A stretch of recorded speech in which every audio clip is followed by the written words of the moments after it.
Hello, friends. Today we will talk about the Tao Te Ching. Let's continue from chapter 37. Chapter 37. The Tao never acts, yet nothing is left undone. If rulers could hold to the Tao, all things would naturally transform. And if transformation arises, the people will be content in stillness. Let go of desire, and the world will settle itself. Chapter 38.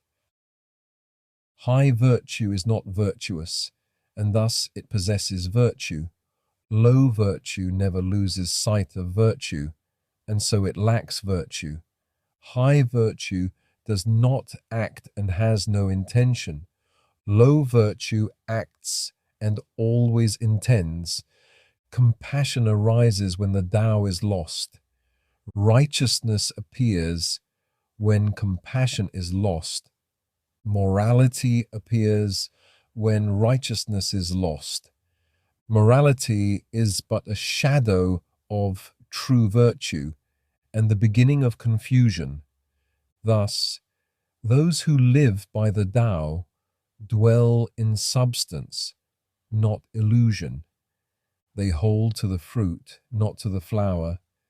They reject superficiality and embrace simplicity. Chapter 39. In ancient times, those who followed the One became whole. Heaven attained unity and became clear. Earth attained unity and became stable. Spirits attained unity and became potent. Valleys attained unity and became full.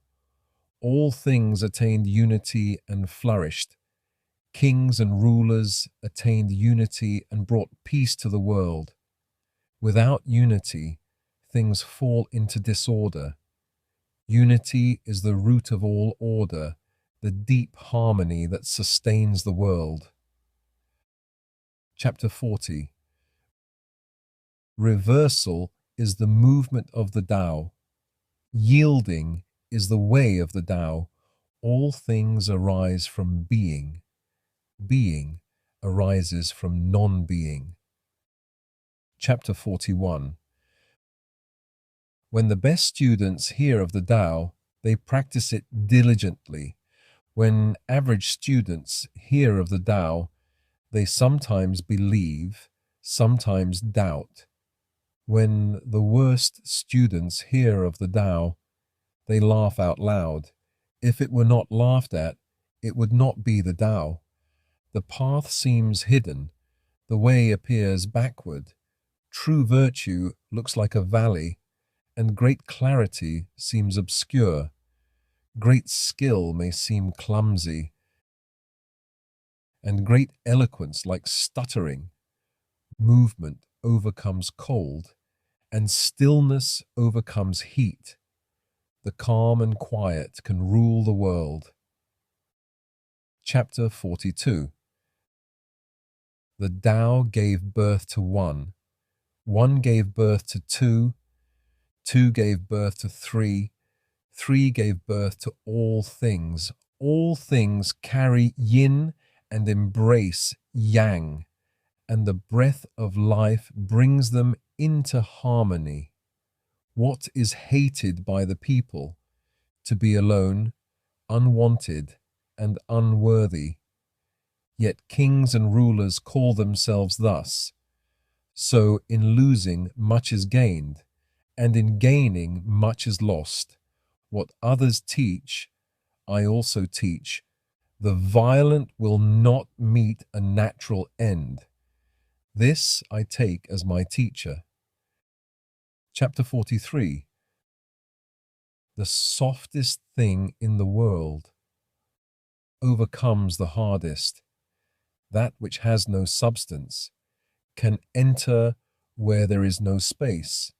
Through this we understand the value of non-doing. Few in the world can grasp the teaching of wordless instruction and effortless action. Chapter 44. Which is more important, your name or your life? Which is more valuable, your wealth or your inner peace? Which brings more harm, gain, or loss? Desire leads to waste. Hoarding invites disaster. Be content with what you have. Know when enough is enough. This is true richness. Chapter 45. Great perfection seems flawed, yet it functions flawlessly. Great fullness seems empty, yet it never runs dry. Great straightness seems bent.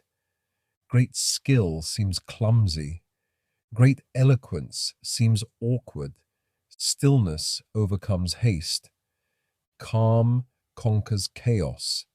This is the way of the Tao. Chapter 46. When the Tao is followed in the world, horses are used to till the fields. When the Tao is forgotten, war horses are bred outside the cities. There is no greater sin than desire, no greater curse than discontent, no greater misfortune than craving. He who knows contentment is always rich.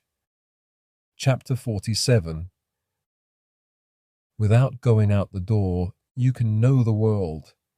Without looking out the window, you can see the Tao of heaven. The farther you go, the less you know. Therefore, the wise one knows without travel, sees without looking, achieves without striving. Chapter 48. In pursuit of knowledge, every day something is added.